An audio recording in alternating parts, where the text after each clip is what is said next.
家好，我係 Justina。今日咧就想同大家分享下 AI 圖片生成同自主學習上嘅關係嘅。我知啦，有啲老師咧會教非華語學生中文，咁佢教嘅時候咧，你哋都會輸入好多唔同嘅支詞啦，可能會配合好多英文啊，或者佢其他語言啦，甚至係圖片啦，去幫助佢哋學習去新字詞嘅。我今日咧呢個活動咧就好適合大家啦，叫做個人化繪本筆記啊。例如啦，我知道好多老師啦，可能會有一啲，譬如天主教慈幼會吳兆梅中學會有一啲一日一詞嘅一本書仔去整咗送俾學生啦，亦都可能有啲學校會整啲工作紙，會有好多詞語庫啦，甚至例如你會見到呢度會用一啲網上嘅一啲平台，譬如 Quizlet 去整一啲字詞 set 去俾學生去學習中文，譬如去中文對英文啊，或者去對圖片啊等等，去俾佢哋翻屋企都可以去學習啦，去記憶呢啲詞語嘅。咁講到咧，好多時候我哋都會詞語對圖片去 match 翻，幫學生去記憶，或者咧去善用一啲例如一啲圖像記憶啦、啲 mind map 啦，去幫助學生嘅。例如呢個都會有啲學校會用嘅組成 mind map 啦，或者咧將相關嘅詞語咧就組成一組啊，變唔同顏色啊，或者去用一啲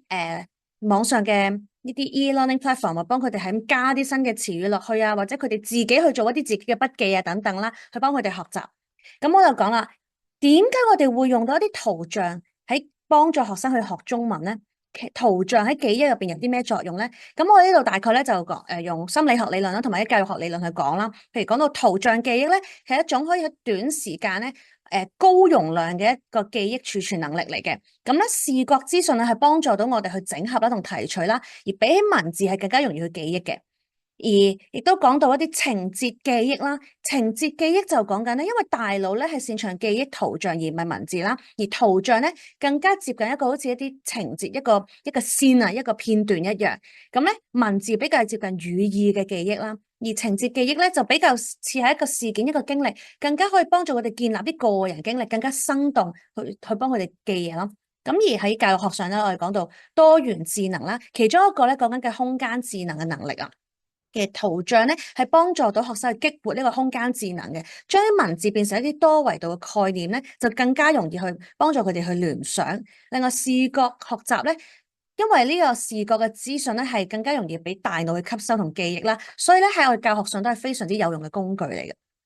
嘅。例如啦，我知道好多老師啦，可能會有一啲譬如天主教慈幼會吳兆梅中學會有一啲一日一詞嘅一本書仔去整咗送俾學生啦，亦都可能有啲學校會整啲工作紙，會有好多詞語庫。好啦，咁我之前有一條片都同大家介紹過一啲POE 入邊圖片生成嘅 bot 啦，大家可以參考用翻啦。又或者學校可能你有自己嘅 preference，譬如好多學校都會有買到 Canva 嘅學校版可以使用翻啦，又或者可能會用到 Adobe 嘅 Firefly 啦，或者有啲可能會用 Midjourney 啊等等，都有好多唔同嘅圖片生成嘅一啲 AI 嘅平台可以用嘅。咁可以揀翻一個用啦。咁講緊我哋嘅繪本筆記係點咧？嗱，呢度就係 exactly 一個例子啦。例如我呢本係每個單元都要學生 set up 一本嘅，按主題去 set up 嘅一本筆記。咁以往可能你就每個單元一個字詞庫，一本書仔或者幾頁紙俾佢哋。咁今次呢個就係學生自己生成啦。譬如呢個單元一嘅農曆新年咁樣啦。你見到呢張圖我都用 AI 生成嘅啫。咁可能啦。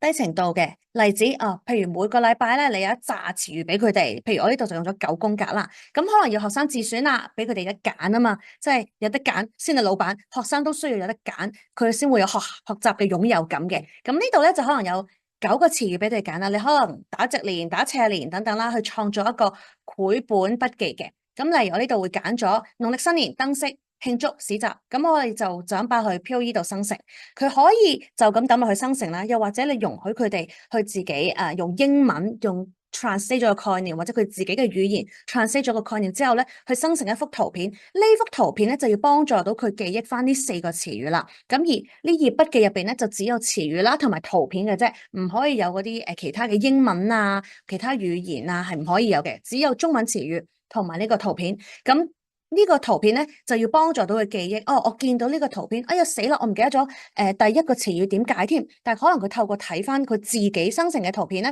佢就聯想到記得啦，呢個係關於農曆新年嘅，呢個字應該就係關於 Chinese New Year 啦。咁就可以有一個聯想咯。呢個係另一個例子啦。咁好啦，高階啲啦，我就唔單止淨係呈現到個詞語同圖片啦，可能你要佢作句啦，將啲詞語組成一個句子。例如我呢度組成咗我和家人喺中國過新年，咁可能有家人啦，有中國咧，有新年啦，咁樣我就生成咗呢一幅圖片。咁可能我之後咧就會聯想到，呢幅圖片同其他圖片唔同嘅，因為有家人喺入邊，我就聯想到家人，意思就係我嘅 family member 啦，咁樣啦。咁我有陣時候生成啲圖片咧，都有少少唔拉楞嘅，九唔搭八嘅喎。呢個話團年飯喎，冇家人喺度喎，又冇聊天喺度喎，咁啊，但係可能個學生就覺得得㗎啦。我見到呢幅圖，我記得㗎啦，因為我覺得好好笑啊，嗰啲唔知乜嘢，唔知咩生物嚟㗎，唔知咩食物嚟㗎，但係反而呢啲咁騎呢嘅圖片去幫助到我去聯想去記憶翻我生成嘅時候有呢幾個詞語喎，咁就冇問題㗎啦。我覺得就俾學生自己有個選擇咯，佢覺得呢幅圖幫助到記憶咪用咯。如果佢之後發覺其實我睇翻幅圖，我真係唔好記得咩係年30啊，咩團年飯喎，咁唔該你自己生成個另一幅幫助到你記憶嘅圖片啦。咁我覺得學生自己嘅作品咧，老師就唔需要太多去干預，話點解呢度入邊冇團年飯喎，冇聊天喎，唔得，你再生成個。但係如果學生解釋到我記得咧，咁我覺得係唔需要干預嘅。咁最後啦，咁呢個筆記係點樣用咧？咁我覺得可以去作為一個評估嘅輔助工具啦。例如，我當佢要去寫作、去做作文嘅時候咧，喺課堂上咧就同學生講，你唔可以用 Google Translate，唔可以查字，唔可以問字，只可以用呢本筆記嘅啫。所以你製作呢本筆記嘅時候，你要用心啦，你要 make sure 你要用嘅字都包含咗喺你個筆記度。咁當你作文嘅時候，淨係用呢個筆記，你淨係可以用翻呢啲圖啊、字啊等等咧，去幫助你聯想。當我去作文嘅時候，我突然間醒起，哎呀，我要寫團年飯啊！我嗰餐飯嗰個叫咩咧？係團年飯啊！團年飯點寫咧？好，我就可以打翻開我個筆記揾到啦，我記得啦，團年飯係咁寫嘅，咁我就可以抄翻嘅詞語落去我個作文度。咁啊，鼓勵學生透過自己生成嘅圖像勾起記憶啦，亦因為呢啲圖係佢自己生成嘅，所以佢會更加有學習嘅擁有感。呢一幅圖係佢嘅，呢本筆記係佢自己個人嘅。第二個同學就算攞咗佢本筆記咧，其實都未必有同樣嘅效果嘅。咁學生有一個自主學習能力，去組成自己嘅筆記本，俾自己係以後嘅學習係繼續幫助到佢啦。咁所以我哋會鼓勵學生盡可能擺多啲詞語落去啦。你老師就叫你寫一句，即係可能鼓勵佢哋寫多幾句啦。因為咧你寫得多，你去到寫作嗰陣，你就更加多